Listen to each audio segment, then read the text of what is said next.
Good morning. It's a 7:45 on Saturday, the 1st of June, 2024. Time for a range report.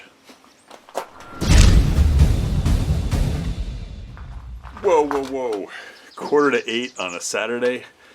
Yeah, I believe Tact Kitty in a former life was a drill sergeant, and even though I achieved the grade of E7, Sergeant First Class in the Army, she still runs my schedule and got me up at 5:30 this morning.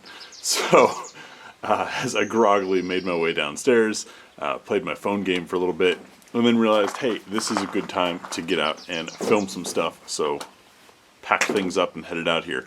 What I don't have, and that's a whole different angry, irritated rant, are some new 2024 bull armories that were sent quite some time ago, but FedEx decided to deliver them a week late, and the Oregon State Patrol scheme for background checks is also taking longer than it should.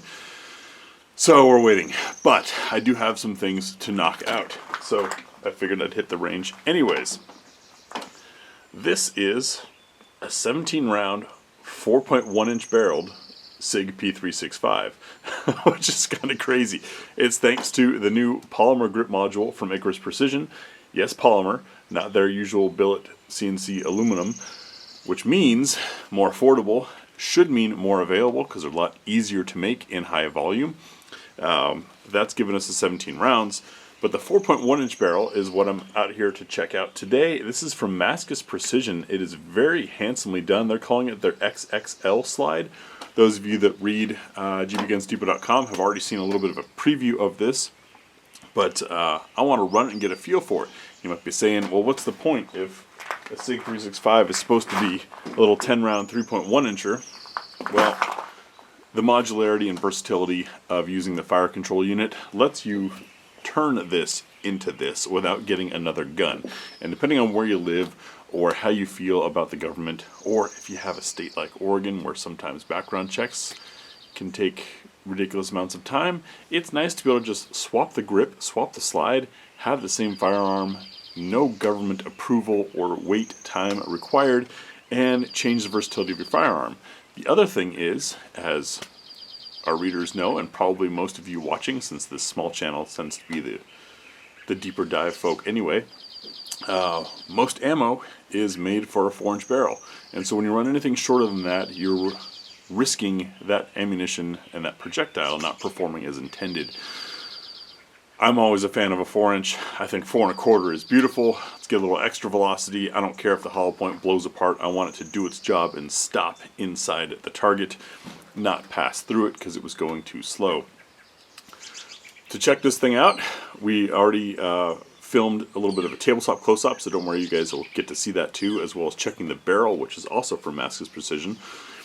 And what we got to do now, of course, is chronograph it and see how it performs. So to do that, I have an original ported barrel SAS 365. I've got another 3-inch barrel non-ported via the macro slide, because even though it's an XL length slide, it's only a 3-inch barrel, so that'll give us normal velocity. I've got a 3.7-inch XL barrel. This is an Maskas Precision slide, but that is a Sig barrel. And then lastly, we've got the 4-inch. I plan on doing that with Sig's 365 ammunition. You guys saw the article on that. This is ammunition designed to perform properly from shorter barrels. So I'm curious what that'll do. And then as a control, the Browning 115 grain. This stuff I don't see around very much. We got it through Ammo Squared, but when I ammo tested it, it came out middle of the pack out of, at that point, 24 loads tested. So middle of the pack energy, pretty good consistency, just overall generally solid ammunition. So when we're looking to see generically how something performs, having a middle of the pack ammunition is pretty good. The burn rate may be a little different, I don't know, but we're going to try 2 loads. It's a lot of chronographing, a lot of math, nerdier stuff that I know doesn't interest the general public, but those who want to get the most out of their firearms and those who want to know what they're doing should appreciate. Speaking of chronographing, had a lot of requests to cover this stuff, the Magtech steel case. 115 grain, since it's kind of the new budget steel case in the market, since we're no longer allowed to purchase things from Russia. So this Brazilian steel case, which is pretty ammo. It's got a nice, they kind of polish the case a little, or at least tumble it, so it's not quite as gnarly nasty as some of this stuff can be. I'm going to run it through the control gun, the same gun that all 24 other loads went through, my Mark 12 K100. This is a 4 1/4 inch barrel, so velocity will be a little bit higher than a Sammy length barrel, but I went with the K100 because it's a gun that I know, and it's a barrel quality that I know to be superb. So while the velocity might be a little higher than you'd get out of a shorter barrel, I at least know that we've got complete, proper chamber support. We have excellent, precise rifling, and we're testing the ammunition as fairly as possible without a lower quality barrel being the issue. So that's why this guy, even though I've got a Mark 23 now, trying to be scientific, keeping with the same Mark 12 that I ran all those other tests through. So that's what I'm hoping to knock out today. Patrons, of course, will see that stuff as soon as I get it processed and uploaded. Speaking of patrons, we have had quite a few new patrons join us recently. Thank you. I really appreciate it. It might only be $3 or $5 out of your pocket each month, which is less than a cup of coffee these days, but collectively it really does help us keep things going, and it helps us be less dependent on manufacturers. That's how we're able to review the Ross Martin. They cold-shouldered me. I don't know what you want to say. They apologized later and said that they must have missed it. But point being, generally to get things to review, because although I do have a day job, I can't afford to be buying all this stuff all the time, especially with all of the ammo and keeping what's for dinner fueled, all of that. So I'm largely dependent on manufacturer generosity. When they're not, but we're still interested, that's where the patron funding kicks in. Patron funding is also how we were able to replace the old camera when it started getting funky after a few thousand hours of filming.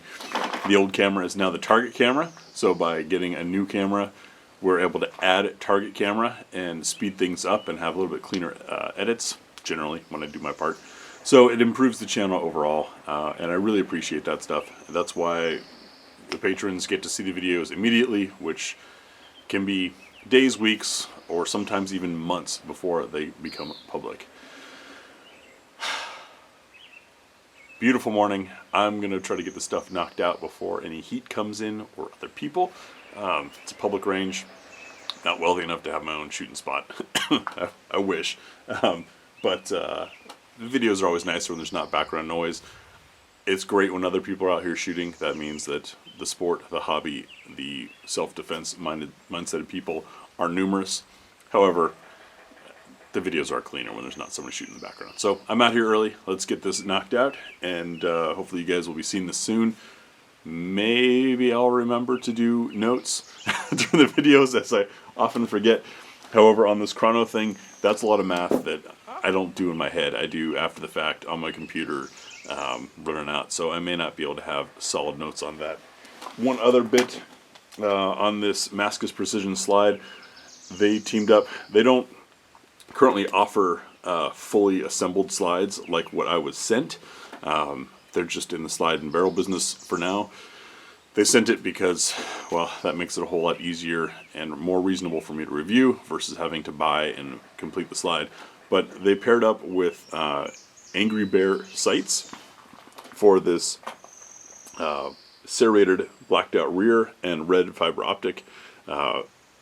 Tabletop wise, I like, let's see if I can line that up, that's really tough to do. That there's a little bit of light on either side of the front sight post. It's kind of nice.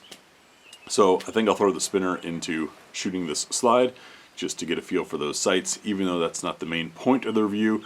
It is my first time using Angry Bear sights, so I figured I'd give it a try. Alright, time to set up. We'll see you soon. Once again, I was packing up and then cut myself. Remember to do the after effect. That Maskas Precision done, compared two different ammo types, one meant for the shorter barrels and a regular ammo through 4 different barrel types for the Sig 365, so you can tell what kind of edge you may or may not be getting from that 4.1 inch barrel. Shot it almost like a full review because it practically is a new gun. And then that ammo test, interesting moment. I'm glad I was using a quality firearm. Let's put it that way. Patrons, you guys can expect this video coming soon.